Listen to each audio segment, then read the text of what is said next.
जब जीवन में अंधेरा छा जाए तो एक बार हर हर महादेव बोल कर देखो।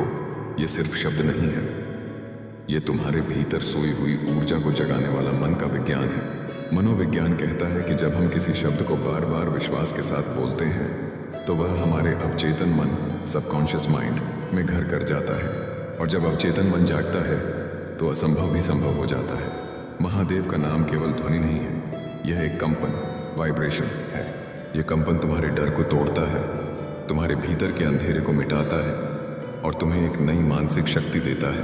याद रखना, ब्रह्मांड का हर कण उसी ऊर्जा से बना है जिसे हम शिव कहते हैं। इसलिए जब तुम हर हर महादेव बोलते हो तो तुम अपने भीतर छिपे ब्रह्मांड से जुड़ते हो, और तब तुम अकेले नहीं रहते।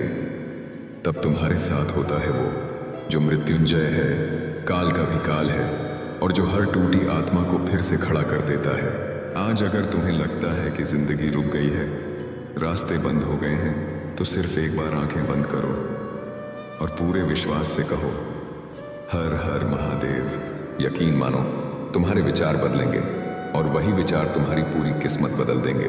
सोचो, हम सब मिट्टी से बने हैं और एक दिन फिर उसी मिट्टी में मिल जाना है। सारी दौलत, शोहरत, तेरा मेरा सब यहीं रह जाएगा।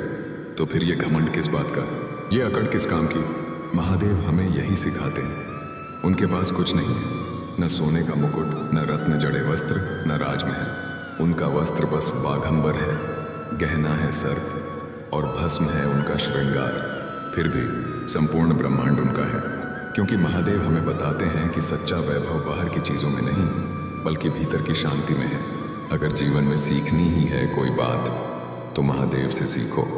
नम्रता में भी कितनी शक्ति छिपी है, त्याग में भी कितनी गरिमा है, और भस्म के बीच भी कैसा अद्भुत तेज है। इसलिए घमंड को त्यागो, अकड़ को छोड़ो, क्योंकि अंत में रह जाएगी सिर्फ वही चीज जो आत्मा ने सीख ली है। महादेव की आभा यही कहती है, साधारण बनो लेकिन अपने भीतर असाधारण को जगाओ। यही जीवन का सच्चा सार है। हे आत्मा, तेरी प्रार्थना कभी खाली नहीं जाती। कभी तुरंत मिल जाती है, कभी देर से मिलती है, और कभी अधूरी रह जाती है। लेकिन समझ ले, अधूरी प्रार्थना भी तेरे भले के लिए होती है। महादेव तुझे वही देते हैं जो तुझे ऊंचा उठाएगा, गिराएगा नहीं।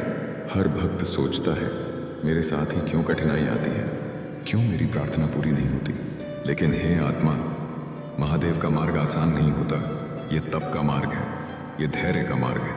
सोच, अगर बीज को अंधेरे में मिट्टी में न दबाया जाए तो क्या वो अंकुर बनकर प्रकाश तक पहुंच पाएगा? नहीं। वैसे ही तेरा संघर्ष ही तुझे निखारेगा, तेरी पीड़ा ही तुझे ऊंचा उठाएगी। शिव कौन है?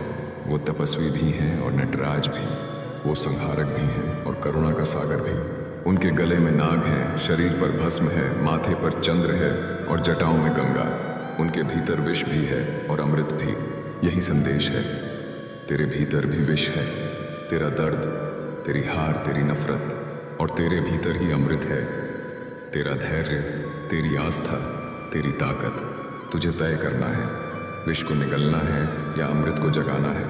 याद कर, जब यमराज ने एक बालक की जीवन रेखा समाप्त करनी चाहिए तो उस बालक ने किसे पुकारा? महादेव को। और शिव ने प्रकट होकर मृत्यु को भी रोक दिया, क्योंकि जहां आस्था सच्ची हो वहां नियति भी बदल जाती है। नंदी केवल एक बैल नहीं थे, वे समर्पण का प्रतीक थे। उनका जीवन केवल एक ही उद्देश्य था, अपने भगवान शिव की सेवा। और देखो, आज भी हर शिवालय में पहले नंदी के कान में प्रार्थना फुसफुसाई जाती है। यही है संदेश, सच्चा समर्पण हमेशा अमर हो जाता है। जब देव और दानव मिलकर समुद्र मंथन कर रहे थे तो उसमें से विष निकला, कोई उसे पीने को तैयार नहीं हुआ। तब महादेव ने विष को अपने कंठ में रोक लिया। यही है शिक्षा। सच्चा नेतृत्व दूसरों के दुख को अपने ऊपर लेना है और दूसरों को जीवन देना है। आज तू सोचता है, मेरे पास नौकरी नहीं है, लोग मुझे समझते नहीं, मेरा संघर्ष कभी खत्म नहीं होगा। लेकिन हे आत्मा, हर बंद दरवाजा तेरे लिए नए दरवाजे की तैयारी है। हर असफलता तेरे लिए बड़ी सफलता का आधार है। महादेव का भक्त देर से चमकता है, लेकिन जब चमकता है तो पूरी दुनिया उसकी रोशनी से भर जाती है। तेरी हर प्रार्थना दर्ज होती है, तेरे आंसू, तेरी आहें सब महादेव सुनते हैं। अगर देर लगती है तो समझ ले, वे तुझे परख रहे हैं। अगर तेरा सपना अधूरा रह जाता है तो समझ ले, उनके पास तेरे लिए कुछ और ऊंचा रखा है। शिव का भक्त साधारण नहीं रहता। संघर्ष के बाद वही भक्त इतिहास में अमिट छाप छोड़ता है। तुझे भी साधारण नहीं बनाया गया है। तेरी आत्मा में वही ज्योति है जो अंधकार को भी प्रकाश में बदल सकती है। तू गिरा है तो क्या हुआ, महादेव ने तुझे फिर उठाने की योजना बनाई है।